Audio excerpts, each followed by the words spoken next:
Hi, welcome to Logical Thinking on bbsradio.com. This program will also be simulcast on Twitter, Twitch, Rumble, DLive, Odyssey, numerous Facebook channels, and numerous YouTube channels because I have an awesome guest with me today.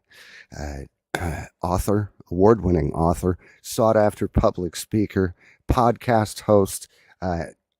The list just, this is an amazing home run for logical thinking, and I can't wait to bring her onto the show. So I'm going to do that right now. Judy Gaman, welcome to the program. Thank you Oh, so thank you much for so joining much. me.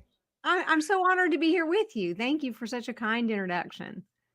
Well, I had your biography all set up. I was ready to read it, and then I just got to thinking about it. I missed it, missed it by that much. You have done so much. You've Fox News Radio commentary as well.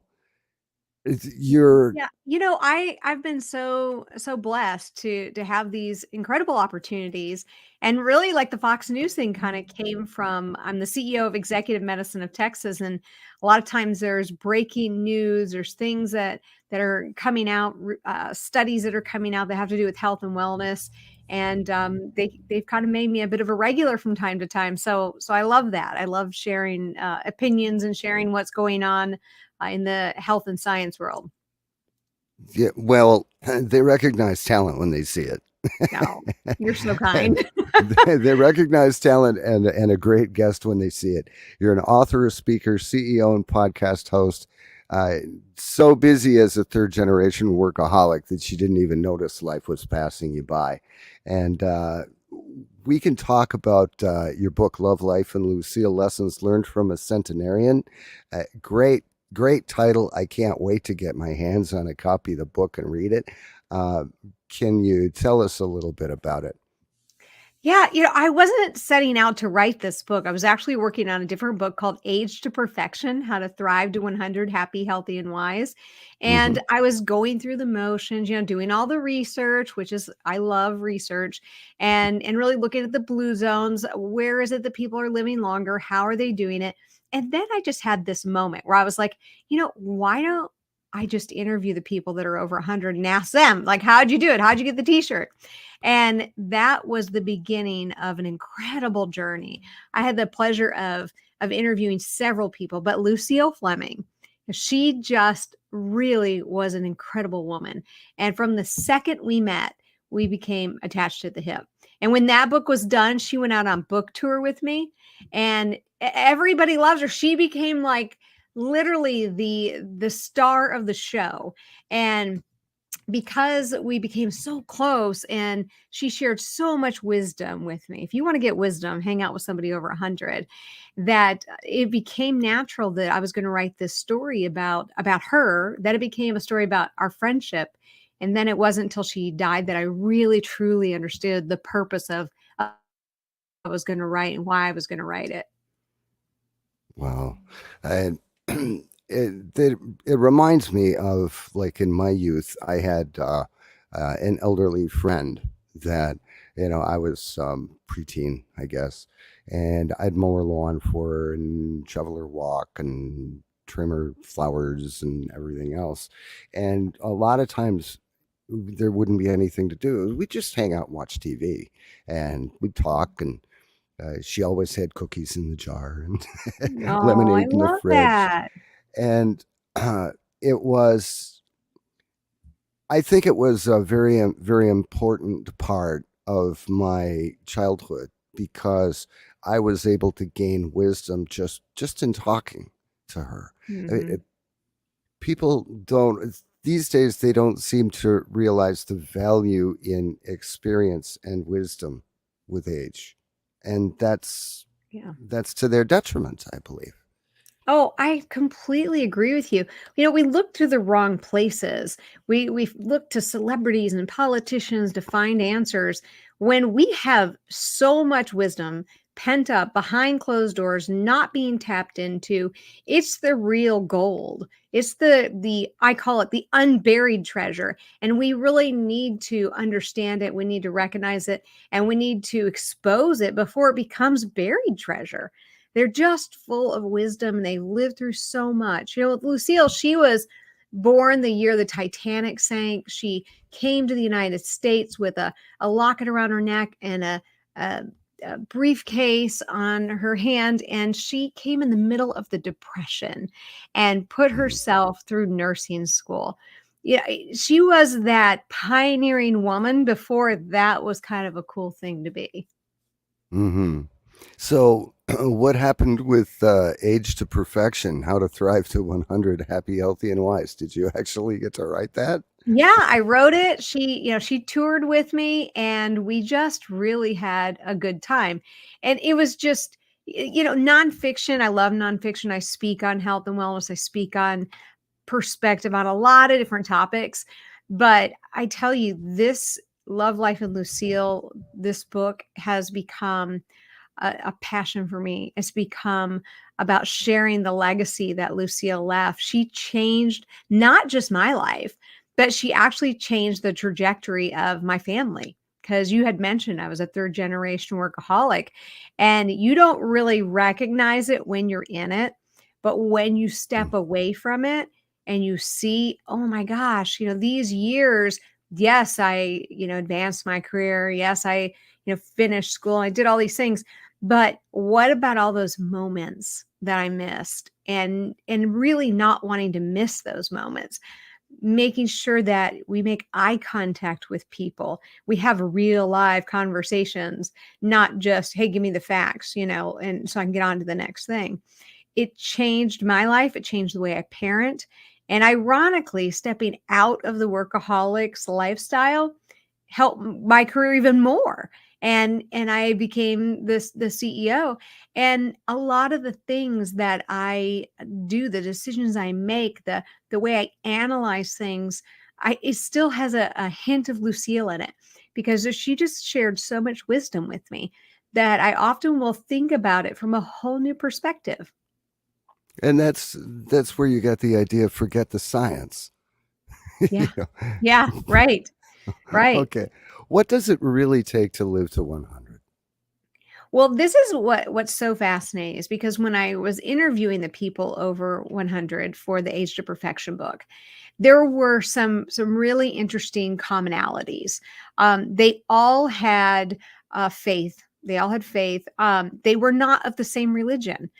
So it wasn't a religion thing, but it was more about giving up to a higher power, not carrying that load all by yourself. They all believed in exercise. And what did that look like? It was a little different for everyone. There was this wonderful woman who I just loved her. She had great tenacity. And she said, when I was younger, I walked and I did all kinds of things before the word aerobics was out there and Jane Fonda wasn't popular and all these things that happened over time to get us into this exercise mode. So, but as I got older and gyms started popping up, I started going to the gym. And then once I couldn't work the machines with the weights on them, I just started working the machines without the weights. And as she put it, and I love to quote her on this, you got to keep your machine well oiled. And there's so much truth to that. So, Mhm. there was a lot of these things that they did. They moved, they were social, their body moved, they were social. They all were involved in something that kept them social. Like for Lucille, she was an avid duplicate bridge player and she was really good at it. But they all had something that they did. They were involved with family, they were involved with community. They didn't give up on their life. They didn't say, oh, I don't have anything left to offer because I'm of this age. They didn't have that attitude at all. They knew they had something to offer, and they were very generous with offering what it is that they had. They had perspective, Oh, and they shared their perspective with you. yeah, they certainly did. And, I think that in today's day and age, we're way too tied into, whether it's the media or it's certain opinions that are headed our way, that we've forgotten how to think for ourselves and to gather all the information and the facts and align ourselves with people from history that know and really look up to our elders, and also talk to our kids. A fascinating thing that happened when I was writing Age to Perfection is I interviewed, I think it was kindergarten or first grade, a class. And I said, what do you think it takes to live to 100? I was just curious. It wasn't even going to go in the book originally. It was just, I wanted to know. And when I pulled all the data together for the book, I realized that the kids know what it takes and the people over 100 know what it takes. But somewhere in the middle of our mucky lives, with the advertising messages and all these things get us all messed up, and we forget. Like the kids would say things like, oh, you got to have lots of friends. Well, guess what? The centenarian said, got to stay social, got to make sure you have friends. And they always said, got to have younger friends because all your friends are going to start dying the older you get. So they knew these things. They knew about nutrition. They knew about exercise. And so we're born knowing that. And if we're lucky enough to make it to 100, is probably because we did those things. But somewhere in the middle, we can't forget these very important things. Simple pleasures, having friends around you, taking the time out to play, not really letting stress bother you. Just take it one stressful item at a time until that stress goes away. Yeah, I could see where adolescents and the elderly would have very much the similar outlook on life. It's the middle of the road where we get screwed up. Yes, it's so true. It's so Like, true. I speak sometimes on generations, and not just generations like the generations as we think about in history, but at what age do certain things happen? And you can almost look at particular decades of life, and you can say these are the health concerns or even the mental health concerns, but the physical mental health concerns at this decade. And it seems to kind of go no matter what country you're in, what socioeconomic class you're in. There's certain things about that human experience that those pitfalls are there, and we either can manage those pitfalls or we fall. We fall into the mess. So it's the human experience, and I think that really is something that Lucille taught me. It's the human experience that binds us all together, that makes us all who we are. Everybody has their first love. We all know what it feels like to have a win, do something great, and be happy or proud of ourselves. We also know what it feels like to fail and to really screw something up. And that's all part of the human experience. And with Lucille and her friendship, it really drove home for me, and I've really been sharing this message a lot, that friendship is not how many likes you get on social media. We've used the word friend a little too loosely. Friendship is really who we're out there having those human experiences with and sharing the stories of our past human experience with. So as your listeners or your viewers are hearing this or seeing this, I want to challenge all of them to, find out who are the people in your life that you really enjoy the human experience with. And if you don't have people in your life, or if you're lacking a particular perspective, go out and find them. There's always a friend just around the corner. But there, as the old saying goes, you got to be friendly to find a friend. Yeah. And Facebook doesn't count. No. neither does Twitter or LinkedIn. We are vibrational beings, and our hearts actually have an energy field that goes out like 6 feet. Mm-hmm. And the only time that energy field is going to mesh with another energy field is if there's somebody within 6 feet of you. And I firmly believe that social distancing is about separating people from other people. Because if you don't ever mesh with someone's auric field, the higher level, the higher self communication doesn't happen. Well, there's so much to what you're saying. First of all, it's absolutely true. It's scientifically proven. And what we saw and what we continue to see in the medical field is that the social distancing has caused incredible rates of depression, incredible rates of disconnection, and even with the young children who are wearing masks and seeing people wearing masks, we see that parts of their brain have not fully developed because we use the facial expression, to understand our world. And once you've removed the facial expression, especially to the growing brain, these children didn't have that. And then they were taken out of school. So they weren't playing, they weren't within, close distance to other children, and that whole play experience. All of that is about growth and development. So now, as we're moving forward and really looking at what are some of the casualties of social distancing, what are some of the casualties of masking, and some of these things that were done, whatever side your viewer or listeners are on, it doesn't matter politically. I mean, this is not a political commercial. This is simply a fact. And okay, now we have to reconnect, and we have to catch our kids up.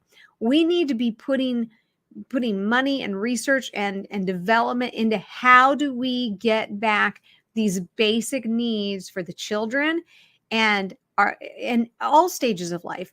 The elderly, what we saw in the elderly with the social distancing was that they declined so quickly. The change from independent living, whether it's in a center or in their own home, straight to a nursing home or assisted living, it was all accelerated. And part of that, it has to do with the fact that we need each other. And you mentioned it, and you said it so eloquently about, we need each other's energy. We feed off of each other's energy. And when you take that away, there's consequences. Well, and we're raising an entire generation of children now that don't know how to play fair and play nice and interact with other people, in the physical sense, because their developmental years, they weren't exposed to that. Yes. So how do we get them to figure that out now? How do we teach them how to do it? Well, we definitely need to really spend some research and development on this. How do we catch them up? And it's not video games, it's not virtual anything. We really have to study this, and we have to get back to some basic things, and the parents got to get on board. Another thing I think is really important if we're talking about the development of us as humans. Take a child whose parents are going through a nasty divorce, and you look at the implications of what that looks like.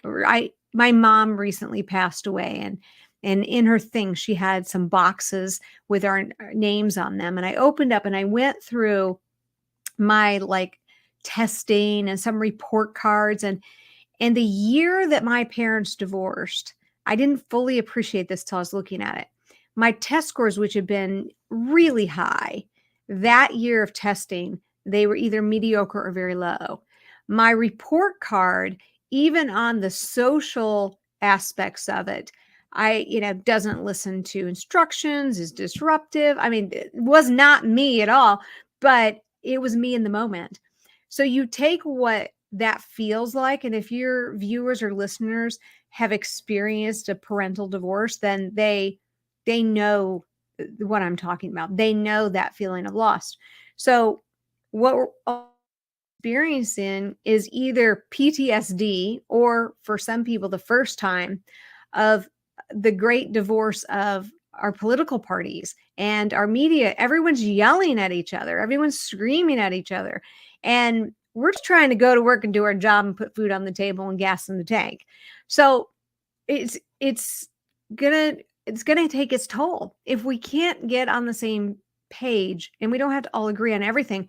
But if we can't stop the screaming and the yelling and the all the negativity, it will have an effect on every one of us as individuals.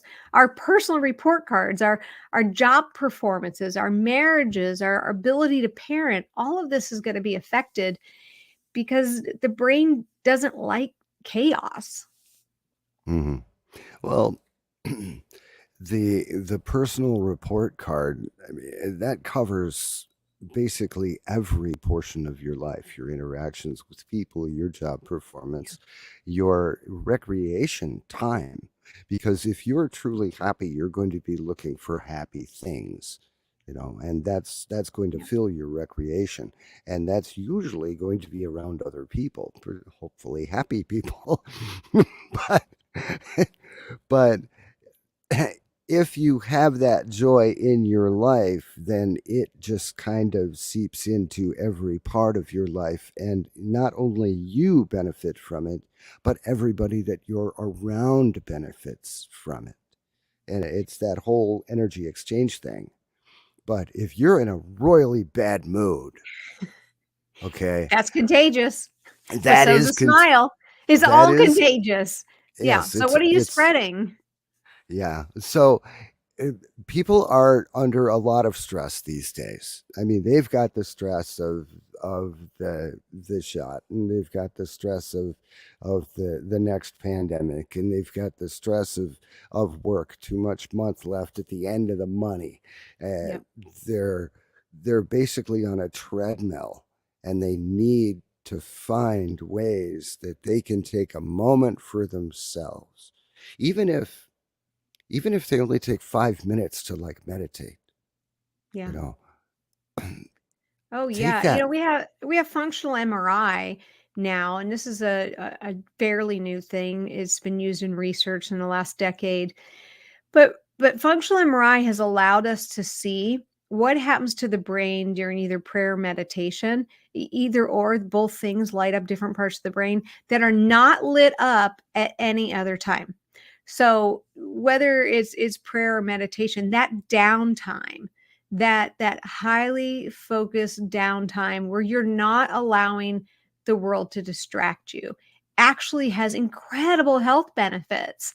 And so I always encourage people, we encourage all of our patients at Executive Medicine of Texas to really, take that, even if it's 15 minutes a day, but take time, or, take some time in the morning, take some time in the afternoon, because the longer you stretch where you're still going through the world of what I call perpetual pop-ups, everything's a pop-up, whether it's on your screen or it's your phone going off or it's somebody popping in your office, hey, I need this or I need that.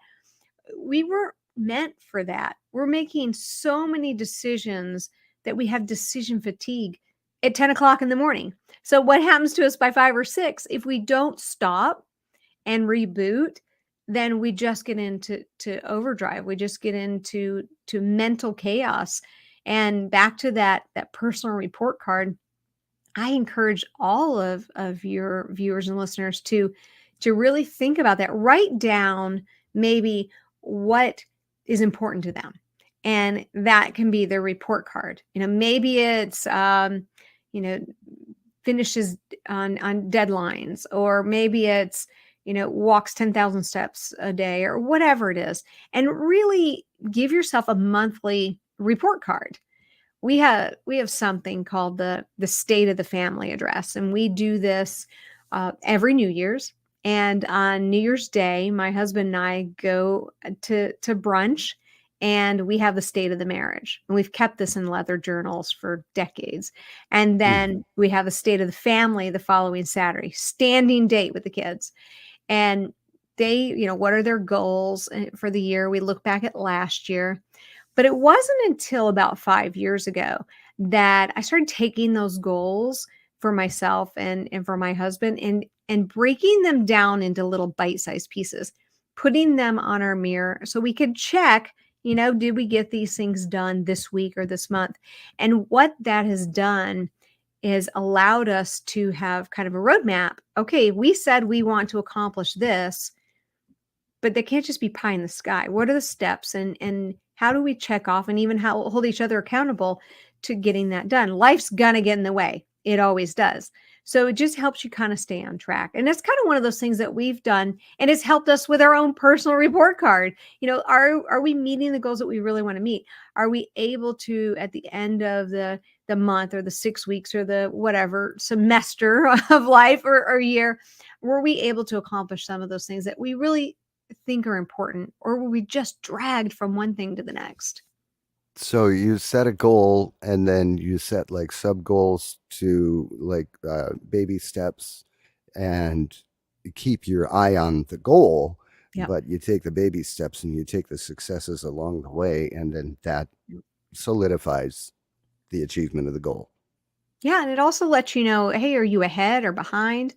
One of my goals was, I wanted to go to a farm. I wanted to get away to a farm. And so that was something we said in January. So by March, I had, book the farm. Research in February, I had research farms, and by March it was book the farm wherever I'm going to go, and then have a deadline of when I'm going to go. And if I schedule it for a particular time, then that month is go to the farm. I was working on a fiction book called Pulse, which my husband and I actually write together under the pen name Judy G. Walters, and I wanted to finish that book that year. And so I broke it down for a particular month. It'd be write chapters 1 and 2. And it wasn't like write Pulse and it just keeps being on the mirror for a whole year. It was breaking it down into little pieces that were actionable, and you could actually look at it and did I do it? And it was small enough that it was a chunk of the to-do list that was doable within that month. So just kind of, looking at those particular areas. One of the goals was I wanted to spend more time with my grandchildren. I have 5 grandchildren. And I noticed that, man, time's going by and we didn't really get together as much as we wanted to. So we instituted something called Tuesday date night for the kids. Tuesday night comes, drop off the kids. You've got 3 hours. And it was more about us. We wanted to be able to say we made memories with our grandkids. We wanted to get to know them. And the only way we could do that was say, okay, we got to be consistent, give them something to look forward to, put it on the calendar so nothing else gets in the way. And then it was a win-win for everybody. It strengthens the kids' marriages because they're spending time with each other. So it was kind of a win-win solution.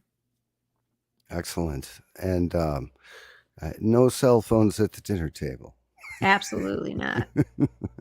And everybody eats at the same table. That's right. I don't know what happened to the family dinner getting together. I mean, it's like people these days seem to be happy taking something frozen out of the freezer, pop it into the wave, and then stand there leaning against the counter while they eat it. Yeah. And it's, I don't get it. I just don't understand where we went so horribly, horribly wrong. Well, Maybe and it's, we can make it fun. In our family, one year we did chef jackets for everybody. And we said we're going to start something called Gaman Kitchen. And literally it's kind of like Chopped, like don't throw an ingredient in the don't write it down, throw it in the bucket unless you are willing to pull that ingredient out and have to cook with it.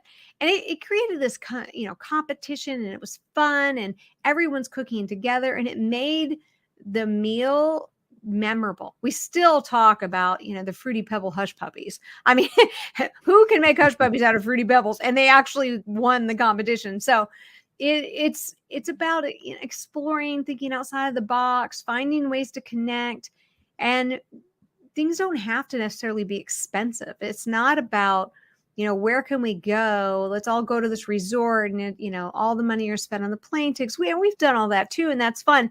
But the most memorable things are, like you said, cooking in the kitchen, the smells. You're actually using all of the senses. So you're imprinting the memory so well into the brain because you smell it, you see it, you're tasting it, all of that. And those are the things that we're going to remember. The kids are going to remember, the grandkids are going to remember. And we really, as we're trying to figure out ways to reconnect, man, no better place than the kitchen. yeah, you're smelling the smells, you're hearing the laughter. Really, it is all of the senses and employed. Uh, Great ideas, great ideas.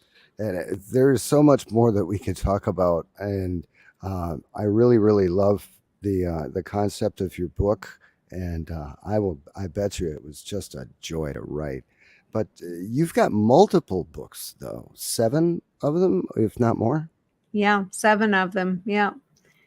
It's Uh, writing is it's interesting that I'm a writer because I'm one of those kids that was a slow reader, did not know I was dyslexic back in the 70s and 80s. We didn't really test for that. Maybe as much as we do now. So I was diagnosed as an adult. So I ended up going back to college as an adult and really got a whole new way to read, decode words. The world was opened up to me, and then I found this love of books, which before was a chore. I mean, in school as a child, if it was going to be read out loud and it was like, okay, 1 paragraph per kid and they're going down the aisle, I'm counting paragraphs, I'm counting kids, and I'm like, okay, I got to go to the bathroom.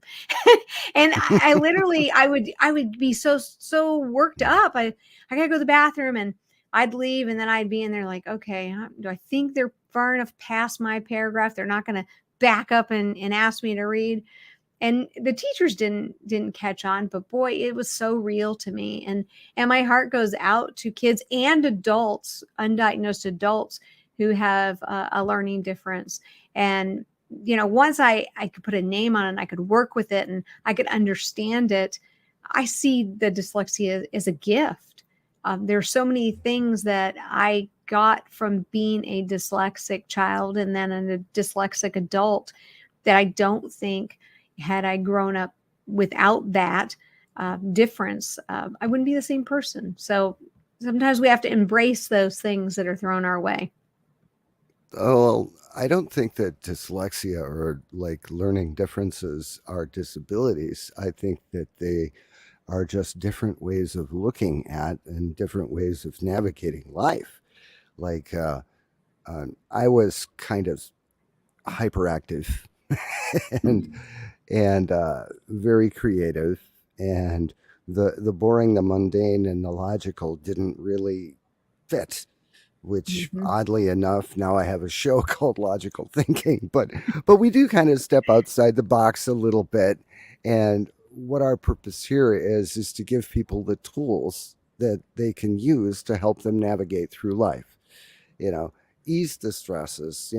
Let's take a little bit away. And it's not like the 27-hour day or anything like that. There's no life hacks or anything here. It's just, how do you take a few minutes, separate yourself from stress? If you're like, turn off the phone at dinner time. If you're eating, you're doing that for you, or you're Mm-hmm. doing that for the people that are eating with you. Turn off the phone. Yep. Turn off the TV. Instead of getting together for a semi-monthly horror movie or whatever over massive bowls of popcorn, do a puzzle, for Yeah. crying out loud. Yeah. Or games. Board games are great. Board There's games. the best. I've had the best conversations over Yahtzee. I mean, it's just like this. You're rolling the dice. Doesn't take a whole lot of thought, and you just kind of, it's a game of luck. But it has really made incredible time with my kids throughout the years because I don't know, you're kind of off guard. The kids are kind of off guard, and you can just tackle any topic because there's this huge distraction of the dice, and just keep rolling Yahtzee, and you can be tangential, you can be all over the place, but there's nuggets of things that you gain or you glimmer into your children's or grandchildren's lives because it's just a game and you're just sitting around a Mm-hmm. table and you're not thinking, oh, I want to get up or I got something to do, because you're looking at the card and you're like, oh, well, we got to finish the game.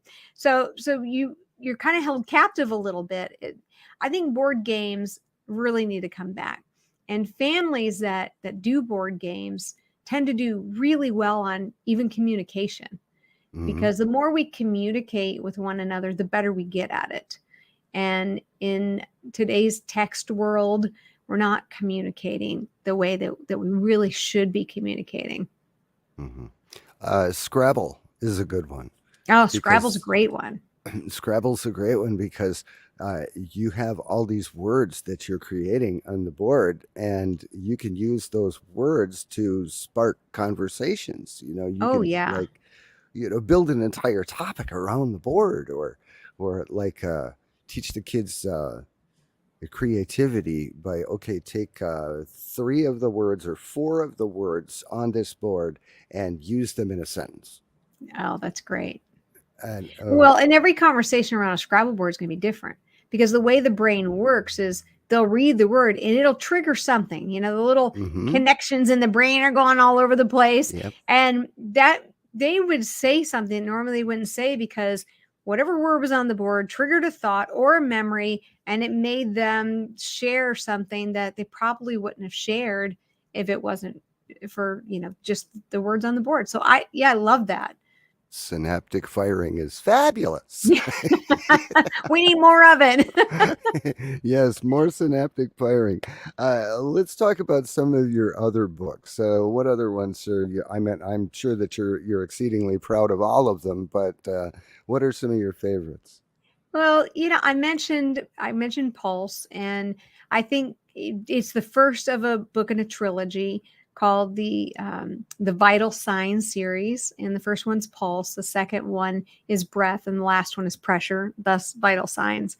And this has kind of been a real fun thing to do together, because my husband, who's an MD, and I have worked on these. It's a medical drama series. We worked on it together, and it has each one of these books have a chess game that's kind of interwoven through the book.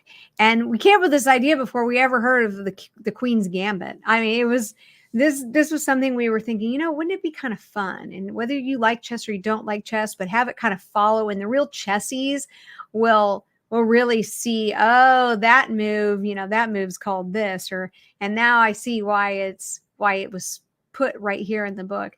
So for people who are really into chess, they even see it at a whole nother level. And anybody who's not into chess, they can follow it. We've had a lot of people do reviews and say, I never knew about chess, but it piqued my interest. But it's really about the stories of the characters and the fascinating and interesting medical stories and cases that kind of are interwoven. And I'd say it's kind of written with the idea of it becoming a series on a streaming service. So from each book is a different character's backstory and perspective of what's going on. And so, the three books are three very different storylines with different themes. Hmm. And it sounds like a great premise for a book. It sounds like is this your website, judygaman.com? JudyGammon.com. That's it. Okay, we're going to leave that up on the screen because I was absolutely stunned by your website, all the information that you have on there, and all of the things that you've done, and all of it. Just wow. Thank you. I'm truly humbled to hear you say that. It's life's been very interesting, and I've just been blessed to be able to meet some of the most interesting people and dive into things that I never I never would have thought I never would have thought I would be writing books. I'm looking. I mentioned the box. My mom died, and I got this box, and I'm looking back through old report cards, and it's like talks too much, talks too much, talks too much, needs improvement on this. And I was like, well, now I get paid to speak, so I guess that worked out. um, Well, who right. we are, I think you can see even on those early childhood report cards. Yeah, it's just amazing. So you have the book Pulse, and what's something else you've done? Well, I worked on a book called Stay Young: 10 Proven Steps to Ultimate Health. And I that love was that. that was a fun book. It really is along the lines of, how do we stay young? How do we stay healthy? It works like a workbook. So if you're looking for, how does this apply to me, or the old WIIFM, what's in it for me? That's a really good book to just say, okay, let me understand some steps I can implement today to stay young. And I don't mean stay young like, Botox or whatever. Just stay young on the inside, stay as healthy as possible. Just some of those things that, that book was written before Age to Perfection, but the irony is those 10 steps were what those centenarians were doing. And Hmm. and it was written before, but we kind of get away from that. So that's kind of like the primer. So start with Stay Young, 10 Proven Steps to Ultimate Health. Move on to Age to Perfection, How to Thrive to 100, Happy, Healthy, and Wise. And the other thing, these two books they're great gift books. A lot of people gift them. The Lucille book is a great gift book. Matter of fact, on my website, if people order the Lucille book from my website, I write a note in every book that comes out from there. And I send a picture of Lucille and I together, and I write on the picture. And I've heard some incredible stories about people. They've read the book, and because the book is so inspirational and real and raw about life and the human experience, and Lucille was just so inspiring that people send me pictures, and they got that picture I sent them inside the book, like on their desk or on their dresser. And it's just a reminder that, life's short. Even if you live to 100, life's short, and you got to enjoy it. Hmm. You got to slow down or you might miss it. you Yeah, know, that's to right. to steal a phrase from a movie. But so, where can people find more information on your books and more information on how to? You just have such an awesome suite of life experiences and just unwritten rules to navigate life. It's I want to know more. Oh, thank you. Thank you. I think the website you have up, judygaman.com, that's a great place to go to. A lot of people are interested in age management, or how to stay as healthy and as possible. And that's really where Executive Medicine of Texas comes in, where I'm the CEO. I mean, we have amazing physicians who are doing incredible work, and people flying from all over the globe. And emtexas.com is the website there, emtexas.com. And, and of course, purchasing any of the books, they're on Amazon. They're anywhere you buy books. But again, if you go to the judygaman.com, and, if you're buying it for somebody else, just put in the notes who it is. And if you know a little something about them, I love to personalize these. I get people that say, hey, this is my neighbor who's all alone, or or this is for my mom. I want to inspire her to keep going. She's like 90, or whoever it's for, or whatever the reason. If you just give me a little note, I can really make it personal for them. And it's important to me that it's personal for them. Excellent. You have a podcast. How often do you have that? Yeah, so we have the Stay Young America podcast, and it's on all the usual places you can get your podcast from. And Stay Young America with the exclamation point after America. And it is it's up every week. There's a new one, but there's also things called medical minutes. So these Stay Young medical minutes are just little snippets of maybe something in research or a little health tip, just to keep the listeners engaged. And it's kind of interesting how that podcast came to be. We had something called the Staying Young Show, and it came out around the time the book came out. Actually, maybe the show came out before the book, but the Staying Young Show was coast to coast. We were on all these different stations from one side of the country to the other, and then we were on Sirius XM. And what we saw is we would have the show on, and then we'd upload it to a podcast version. And this is before everybody had a podcast.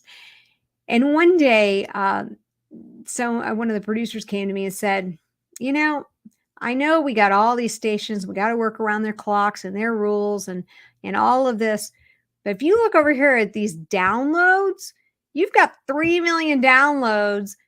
I think you might want to consider making this a podcast only show, because then you have more flexibility. If you have somebody on and you don't have to cut them off because the show has to end in 30 seconds, you could let them finish what they're saying, and you can carry that conversation longer, or you could cut it shorter. You're not tied to the clock.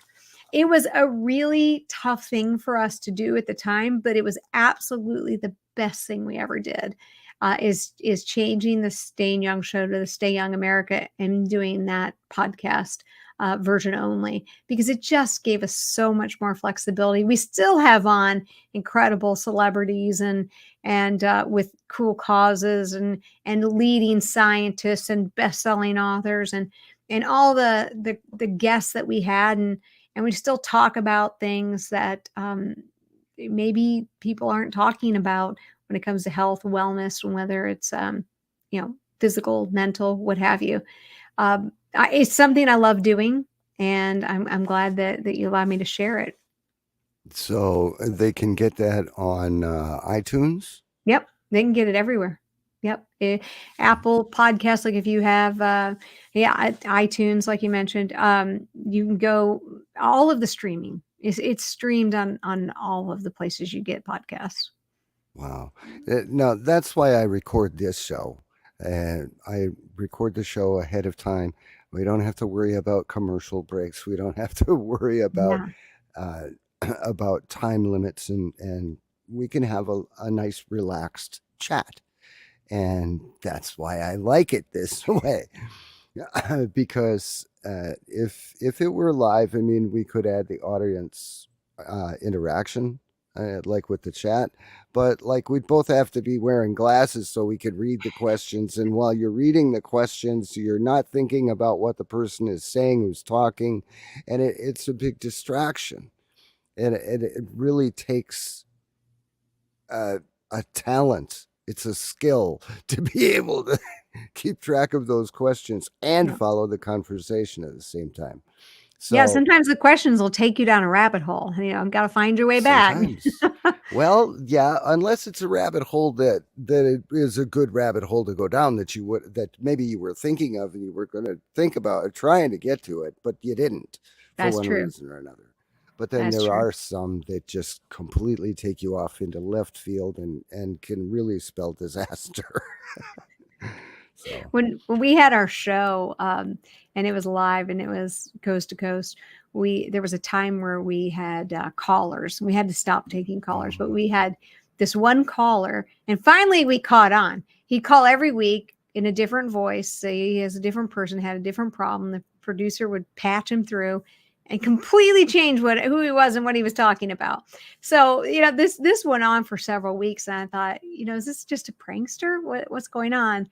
And then turned out it was a stalker. And then they started calling the office and, started trying to get in touch in all kinds of weird ways. And I was like, maybe we won't do live callers anymore. But wow. that's kind of the history and the story behind one of the changes and transitions of the show. Yeah, well, your experience has not been without color. I can tell you that for sure. Wow. You had your own stalker. That's really awesome. I've had two. I don't know. I mean, I Two. had one, and this is so crazy. Like, they took out like a life insurance policy on me, and somebody said, "Well, were you like so flattered?" And I was like, "No, it was $50,000. I was so offended." I'm worth more than $50,000. I can laugh now, but it really was a crazy, stressful time, honestly. And I'm just so fortunate and blessed to have an incredible police team that just did everything right, to negate the situation. And this is the first time I've ever talked about it openly right here on your show. And the first time I've been able to even talk about it without being all kind of like nervous. I think, sometimes in life you get these crazy things, these curveballs, and you work through them, and then you share the experience so somebody else goes through a strange experience, maybe it can help them. And I guess for you, your listeners and viewers, if the hair on the back of your neck stands up, that's a warning sign. Yeah. Do something about it. If you feel awkward and weird about something, don't just blow it off. It's probably not your imagination. And, until proven otherwise, see it as something you need to look into. Okay. Well, somebody that you don't know taking out a life insurance policy on you, that would be totally creepy. That Yeah, would creep me out like no tomorrow. yeah, that was pretty scary. That was really scary. But I can talk about it now, which it's taken me several months to be able to actually work through it and talk about it. But yeah, it was terrifying. Yeah. But like I said, the police department in my area and the detectives, and I mean, they just took it and ran with it and really did Wow. an excellent job to ensure that I was safe, my family was safe, and that this person was dealt with. Mm-hmm. Well, that is awesome. I'm loving that, and yeah, I get your point. I would have been a little insulted too. 50 G's, only 50 G's? Are you What? kidding me? What are you? What are you? Some cheap SO3 that you didn't want to pay a premium, and you call yourself a stalker? Jeez. Yeah, Uh, I mean, I can laugh about it now, but yeah, it was funny. And I did go and I took shooting lessons and really went through the whole, like, okay, Self I need empowerment. I need to protect myself, and um, I got to change some thinking Hmm. about what that means. And boy, I think there was a soldier in me that came out. There was a Oh, whole side of me I didn't even know was there. And let me tell you, I'm a pretty good shot. self And empowerment. yeah, It I, works. I was I was quite impressed with my shooting abilities. And the instructor, he turned to my husband and says, "Don't piss her off." Because she's a great shot. Yeah. Hey, I'm thinking that there's material for a book in there somewhere. I mean, so many people are living in fear.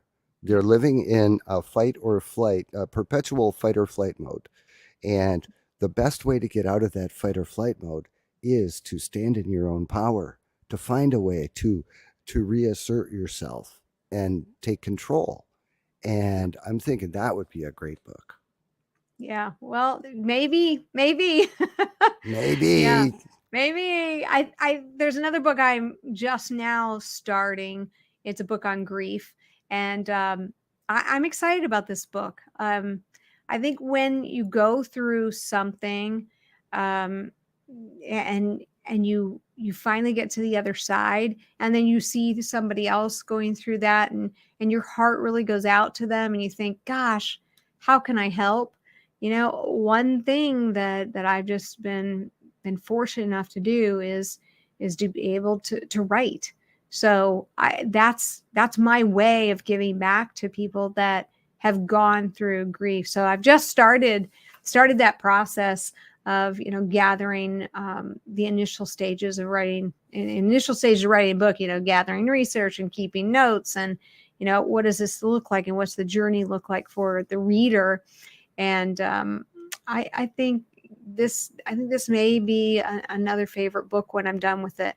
It's tough sometimes when you write a book, and this was especially true with the Lucille book, and you're going to share your own personal story, and you're going to be very vulnerable, and you're going to allow the reader to be vulnerable because you've been vulnerable. Mhm. Those are a lot harder to write than, I say, a fiction book, or a self-help, health and wellness book. It's a different side of the brain. Mhm. So as I'm preparing to write this book on grief, I know it's going to take a deep dive inside Judy Gaman's heart to Mhm. get it out. But I think it's important, and I think that's a good way to give back to other people who are struggling with grief, or who have had an experience. For me, what really, and I mentioned I lost my mom, but for me it was losing my sister a couple of years ago. 2 years ago, I lost her.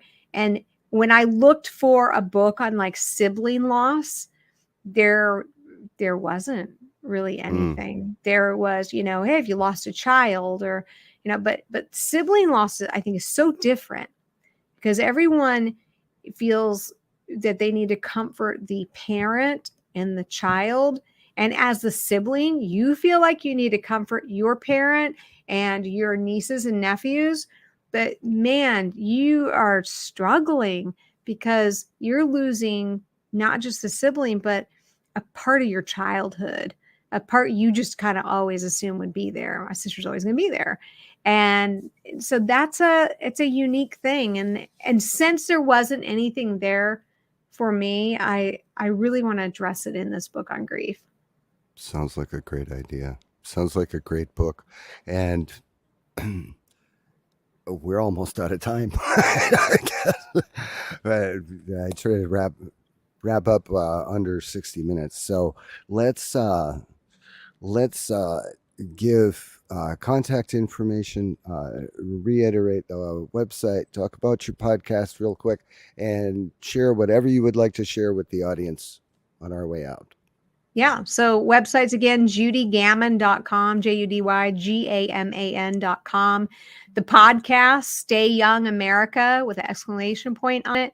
And stayyoungamerica.com is the website for that. You can go there and just follow links if that's easier. And the books, Love, Life, and Lucille, Lessons Learned from a Centenarian. It's also available on audio, and I voiced it myself. I did have a dear friend of mine who also knew Lucille, who's in her 80s, just do Lucille's voice. And even Lucille's children said it's eerily similar to Lucille. So I invite people to listen to the audiobook as well. And for your listeners, your viewers, I just want to just share a no matter what you're going through, who you're going through it with, take time to enjoy the day. Take time to stop and reflect on your day. And we mentioned it earlier in the show. Create a personal report card for yourself, just because we tend to go through life and in reactionary mode, and be proactive as you want to develop the life that you really want, so you can look back later and say, man, I made these things happen because I took an active role in my own life. Excellent. Thank you so much for being with me. It's been such a pleasure, and I have learned so much. I cannot wait to get my hands on a few of your books. And I'm not a huge reader, but I have been known to binge read. You can binge listen if you want. Both Paul and Lucille are on audiobook. Okay. Well, there was one book I got my hands on for an interview that was coming up, and I read half the book one night. I couldn't read anymore. I just had to go to bed. First thing I did when I woke up the next morning, grabbed coffee, then read the other half of the book. Oh, it's great. You need to send me that book. Maybe I should read it. Send me the title. Loads of fun. So hang with me for just a moment while we're doing the outro, and I want to thank everyone for joining me on Logical Thinking. And Judy Gaman, thank you so much again. It's been such a pleasure talking to you. So we'll catch you next time right here on Logical Thinking on Global Voice Network.